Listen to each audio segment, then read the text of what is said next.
जरा हाइलाइट्स पर नजर डाल लेते हैं कि कौन कितने सारे फिनिशेस लेकर गया, प्लेसमेंट पॉइंट मिले। सुपर बॉय आखिरी प्लेयर बचे हुए थे, कोशिश वो कर रहे थे। टीम लॉल्स पिछले 3 मुकाबले टीम लॉल्स के लिए उतने अच्छे तो नहीं गए, यहाँ पर भी एकमात्र प्लेसमेंट पॉइंट उनको मिला।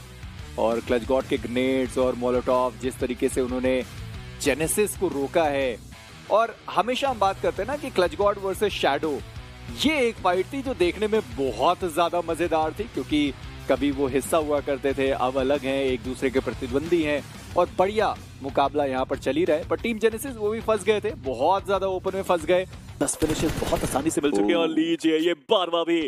क्या कमाल का स्प्रे है, क्या कमाल का कंट्रोल है, और जो एंगल उन्होंने पकड़े हैं वहां से क्लियर विजन उनको मिलता हुआ। बटा बगला सर्कल, 7वां सर्कल, और ये कंपाउंड को पूरा फायदा देता हुआ। और ट्राइब हर्डमैन अगर वो चाहते हैं तो ऊपर भी रुक सकते हैं, लेकिन एलओसी के प्लेयर्स वो भी अब जोन की तरफ आगे बढ़ते हुए। जी हाँ, और 2 खिलाड़ी बचे एलओसी के।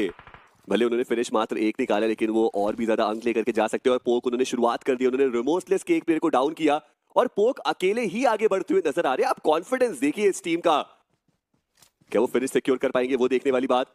पर यहाँ पे दिक्कतें बढ़ेंगी क्योंकि पीछे कोई प्लेयर है नहीं उनको कवर फायर देने के लिए। मैं इसी चीज की बात कर रहा था। पोक डाउन किए गए और अब रिमोर्सलेस, उनको किसी बात की जल्दबाजी है नहीं क्योंकि उनको पता है कि वो ऑलरेडी सर्कल के अंदर है। पर ट्राइब हर्डमैन को सर्कल के अंदर आना है, एलओसी को सिर्फ बैठ के देखना है यहाँ पे ये पूरा तमाशा होता हुआ।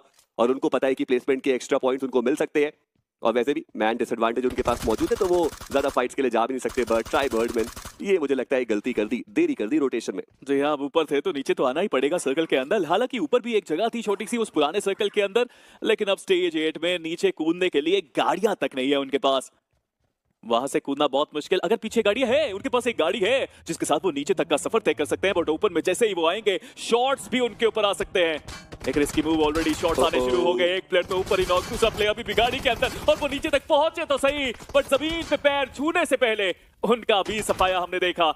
LOC last man standing, bandit ज्यादा देर तक वो भी नहीं टिक पाए। रिमोर्सलेस एक शानदार विनर चिकन डिनर उनके खाते में जाता हुआ।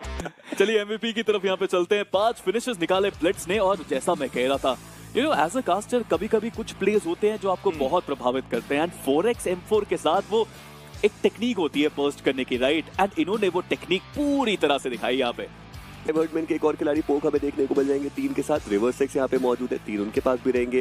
हेलिक्स की बात करें, 3 उनके पास भी, और मंथन 3 फिनिशेस वो भी लेकर के गए हैं। ट्राइब हर्डमैन पिछला जो मेरा मार का मैच था वहां उन्होंने बढ़िया खेला था, चिकन डिनर निकाला। यहाँ वो चूक गए, उसके बावजूद उस टीम के पास 17 पॉइंट्स हैं। बीबी कंसिस्टेंसी अभी भी है, 3 पॉइंट्स वो लेकर गए।